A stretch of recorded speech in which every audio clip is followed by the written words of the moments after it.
Hey everybody, Evan with the Grainiac. Say, if you're watching this, you probably want to cover or fix your ugly popcorn ceiling. Well, you came to the right place. I couldn't find any videos like this online that talk about just covering the popcorn ceiling. When I went to Home Depot, the people there were trying to tell me I should scrape it first. Well, I told them I wanted to not scrape it. That's messy, it takes a lot of time, plus I'm just going to be covering the ceiling anyway, so I just figured I'd go for it. I'm finding all the joists, planning it out, just finding the joists, planning it, knowing how much materials I needed. That alone took a little over 2 days. So make sure you have time for this project. I'm in no rush, I'm not having company over in a day or two, so it's probably going to take me a few weeks to do it. I already cut one video, but it didn't turn out the best, so I'm making this one a little bit quicker. Here's me finding the joist, and then I have a lot of tape on my stud finder, so I can just take one off and pop it on the ceiling and keep moving down the line. And then I have a chalk line that I snap all the lines for the joists. It's real important you put the beadboard into joists because it is heavy stuff, and you're going to want it solid up there. After all, we are putting it right over the textured ceiling. As you could see there, I did try painting it once, and that didn't go very well either.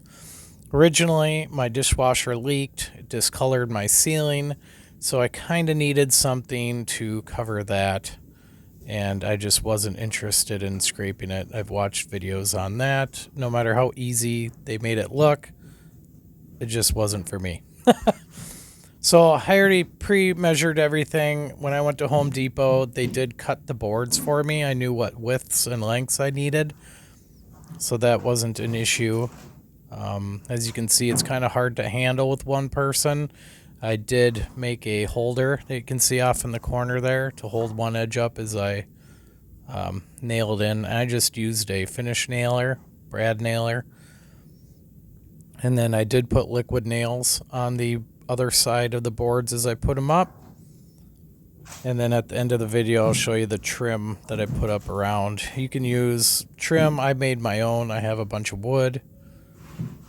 Or you can go by the corner round, do the inside corners, outside corners.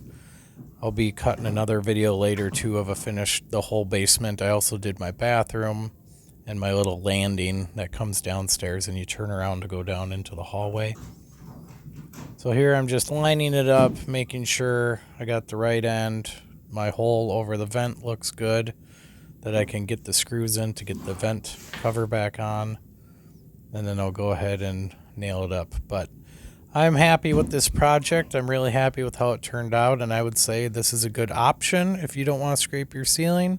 Or it's a good option if you want to scrape your ceiling, do it afterwards. And this is the line I'm talking about. And I just use a quick bead of caulk down there. I didn't even really have to rub my finger across it because it's just a real thin line and it pretty much disappears. And pretty soon we're going to go for a little walk around and I can show you how everything looks. And all the tape is just showing where my wood is for joists, so I know I'm putting it into something solid.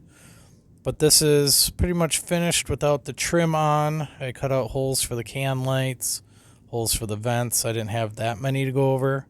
And it was a pretty easy room to do, but the hallway and then again into the bathroom, I bought enough beadboard to do everything all in one go. And it looks a lot better than the popcorn ceiling did. I'll be putting trim on all those lines that you can see in a faux beam where that big chunk of popcorn ceiling was. But I just figured I'd cut another video here. It's a little shorter. It's uncut or uncropped, so it's better resolution. The other one didn't look the best. And this is finished. I had the wood. I cut it down to 2.5 inches.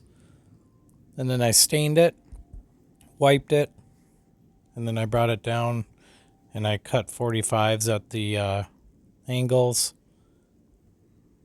And thank you for watching. If you want to see more on this project, make sure to subscribe and get notified. I am not done with the basement yet, and I will keep dropping videos as I get further along.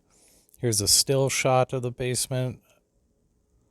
All right. Thank you for watching. Talk to you later.